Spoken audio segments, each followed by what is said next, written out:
Good මෝනිින් හැමෝටම අලුත්තවරුද්දු දවුනා නේද 2025 ඉවරයි නේද 2025 ඉවරයි කියලා හිතන්න එපා 2025 අවුරුද්දේ ඉගෙනගත්ත දේවල් ළඟම හිටපු මිත්‍රාදීන්ගෙන් ඒ වගේම සමාජයෙන් ඒ වගේම තමයි විශේෂයෙන්ම ස්වභාවධර්ම ඉගෙනගත්ත පාඩම් නම් මේකෙන් අයින් කරන්න එපා ඒවා ටිකක් තියාගෙන ඒවා අත්දැකීම් අරගෙන 2026 අවුරුද්ද අනිවාර්යෙන් සාර්ථක කරගන්න පුළුවන් ඔයාටත් අනිවාර්යයෙන්ම 2026 අවුරුද්ද මගේ සිහින බලාපොරොත්තු ඉෂ්ට සිද්ධ වෙන අවුරුද්දක් වෙන්න කියලා ඔයාට සහ ඔයාගේ පවුලේ හැමෝටමත් ලස්සන අවුරුද්දක් වෙන්න කියලා ප්‍රාර්ථනා කරනවා 2026 අවුරුද්ද.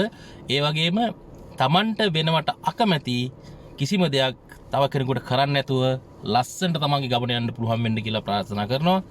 තමන් ඒ දේවල් ඔක්කොම මෙන්න මේකේ තියාගෙන ගමනක් යන්න. ඉතින් ඔයාලට ඇති 2025 කරගන්න බැරිච්ච දේවල් ඒ දේවල් ඔක්කොම ප්ලෑන් කරලා අනිවාර්යයෙන්ම ගේමක් ගහමු.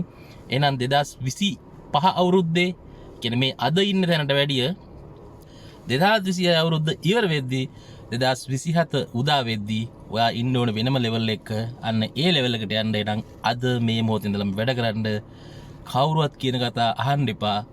මේ කණෙන් ඇහුවා මේ කණෙන් එළියට දැම්මා ඇහුවා මේකේ තියාගෙන ඉන්න එපා. අවශ්‍ය දෙයක් තියෙනවා නම් විතරක් මේක තියාගන්න නිත් ඔක්කොම අයින් කරලා දාලා සමාජයට බම්බු ගහගන්න කියලා ඔයාගේ වැඩිවා කරගෙන යන්න.